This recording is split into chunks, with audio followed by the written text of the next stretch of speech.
You know that awkward feeling when you realize someone your age is quietly way ahead of you financially, and you cannot quite figure out what they are doing differently, even though on paper you kind of make the same money?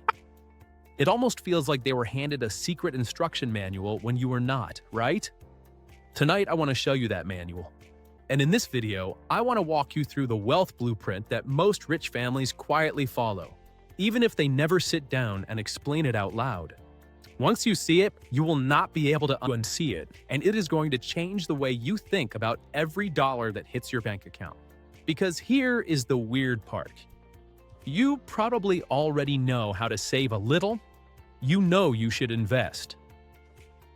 You know debt is bad in large amounts, but it still feels like you are running on a treadmill. You work, you pay bills, maybe you put something into savings, then something goes wrong, and boom, you are back to zero. So if you are doing the right things, why does it still feel so fragile? Rich families are not smarter than you, and they are not necessarily working harder than you. The difference is that at some point, they stopped playing defense and started following a system that quietly turns every year into a step up. It is not one magic stock, not one lucky break, and not just starting a business. It is this boring but powerful blueprint that makes money behave differently for them than it does for everyone else.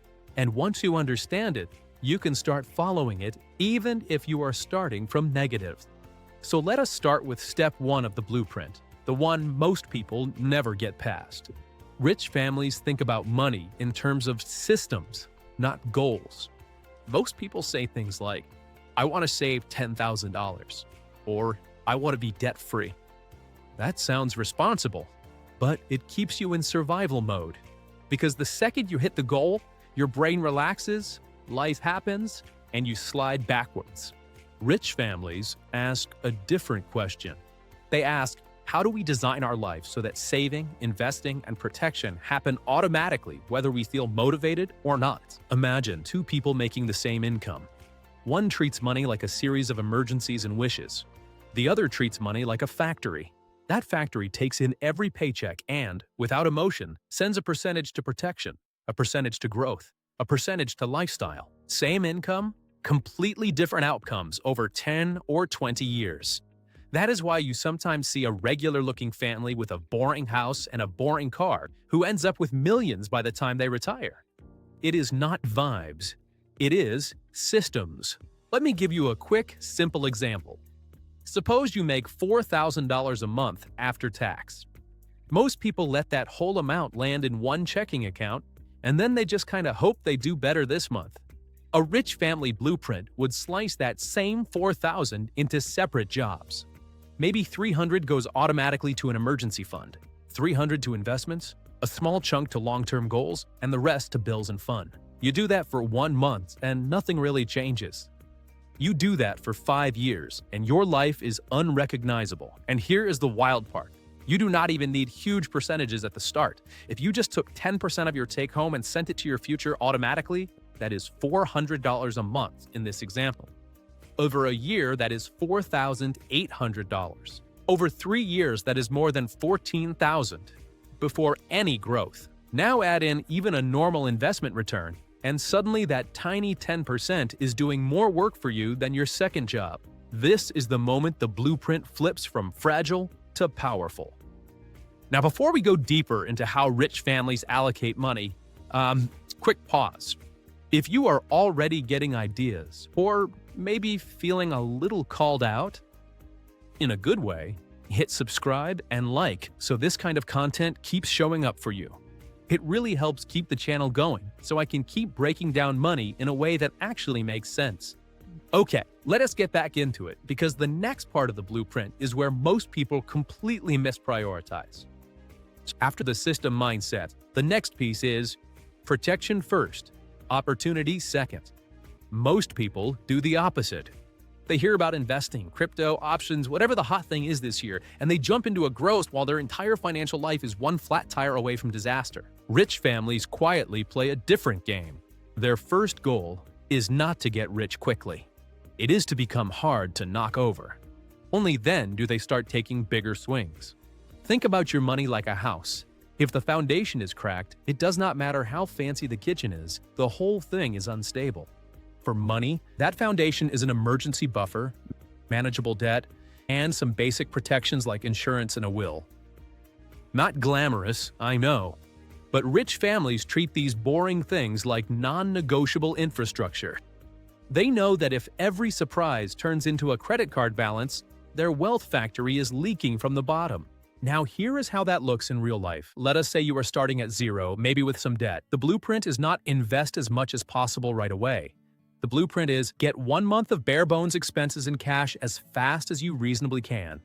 If your real-life costs are $3,000 a month, bare bones might be $2,000. So your first little checkpoint is $2,000 sitting in a boring savings account, whose only job is to keep you out of panic. Once you have that, you slowly push to 3 months, then eventually to 6. You do not need to build it all in 1 year. You might be adding $100 or $200 a month at first. That is fine, because every month that buffer grows, your stress shrinks. And when your stress shrinks, you stop making terrible, expensive decisions from panic. That alone can be worth tens of thousands of dollars over a decade, just from avoiding mistakes. At the same time, rich families are brutal about high-interest debt. Not all debt, not automatically, but the kind that quietly eats your future. If you are paying 19% on a credit card, that is not just a bill. That is a fire in the middle of your living room. The blueprint says keep investing small amounts to build the habit, but funnel extra energy into putting that fire out, because every dollar you free up from toxic interest becomes a permanent raise.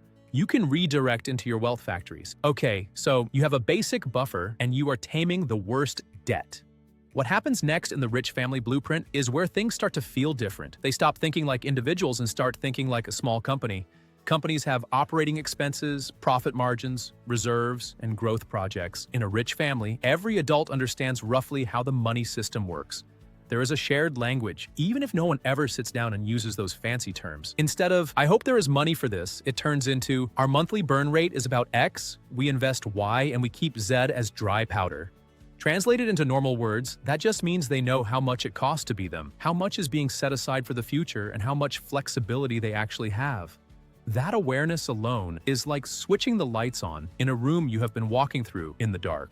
Let us talk about investing, because this is where a lot of people imagine rich families are doing something super exotic. Secret hedge funds, insider tips, all that. There are always exceptions, but the quiet blueprint for most long-term wealth is surprisingly boring. They buy real assets that grow faster than inflation. They hold them for a long time, and they automate it so they are not relying on discipline every month. That is it. That is the secret. Imagine you put $300 a month into a broad, boring index fund that tracks the whole stock market. Do that for 10 years, and you have put in $36,000 of your own dollars.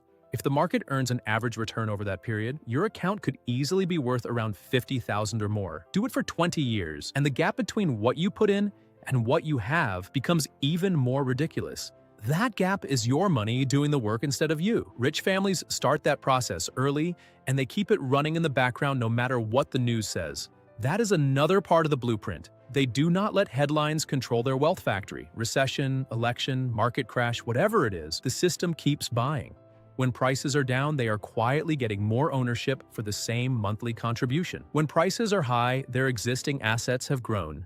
Either way, the machine keeps humming. There is another layer in this blueprint that almost no one talks about, and it is probably the most powerful. Rich families use money to buy back future decisions. Here is what I mean. When you have no savings, no investments, and a pile of payments, every decision is about today. Can I get through this week, this month? When you have a buffer and growing investments, every dollar you save is really a vote for future flexibility. Flexibility for your kids, for your work, for your health, for where you live. For example, imagine your investments are spinning off just $300 a month in passive growth and income on average. That is like having a part-time worker in your family handing you $300 every month forever, as long as you respect the principle. The more you grow that machine, the more options you unlock. Eventually, if you keep going, your investments can cover big chunks of your core expenses. That is the point where people look at a rich family and say, they are just lucky. They are not seeing the 15 years of quiet blueprint following that made luck inevitable. Now, let us zoom into the psychology for a second, because this is where things either click or they do not. Poor and middle-income families are often trained, without even realizing it, to live in survival brain. Everything is urgent. Everything is about the next bill. The wealthy blueprint pulls you into what I call architect brain. Instead of asking, can I afford this? You start asking, where does this fit in the plan? Same purchase, completely different energy. In survival brain, getting a tax refund feels like winning the lottery and it usually disappears in a weekend. In architect brain, that same refund is already assigned. Maybe 30% to the emergency fund, 30% to investments, 10% to fun, the rest to knocking down a specific debt.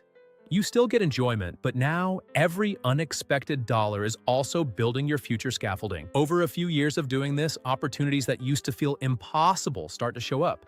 So how do you actually start using this blueprint without feeling overwhelmed? Let us make it simple. First, define your bare bones monthly number. Rent or mortgage, food, utilities, transportation, minimum payments. Not your dream life, just what it costs to keep the lights on. If that number is $2,500, write it down. That is your keep the ship afloat cost. Suddenly, you have something concrete to plan around instead of just vibes. Second, aim for that first 1-month buffer as your starting mission. If the goal is $2,500 and you can save $250 a month, you are 1/10 of the way there every month. That means roughly 10 months to hit your first checkpoint. But here is the kicker. As you get better at the system, you will probably find small ways to speed that up. Maybe you cut $50 of nonsense here, add a tiny side hustle there, and suddenly you're putting in $350 or $400 a month. Without changing your entire life, your timeline shrinks.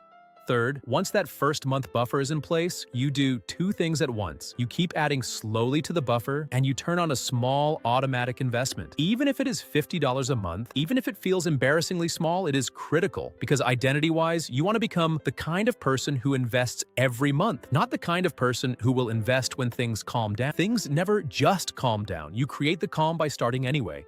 Here's a little mental trick rich families use without saying it out loud. Every time their income goes up, they treat the extra like it barely exists. If they get a raise of $500 a month, they might allow themselves $100 for lifestyle and send the other $400 straight into the system.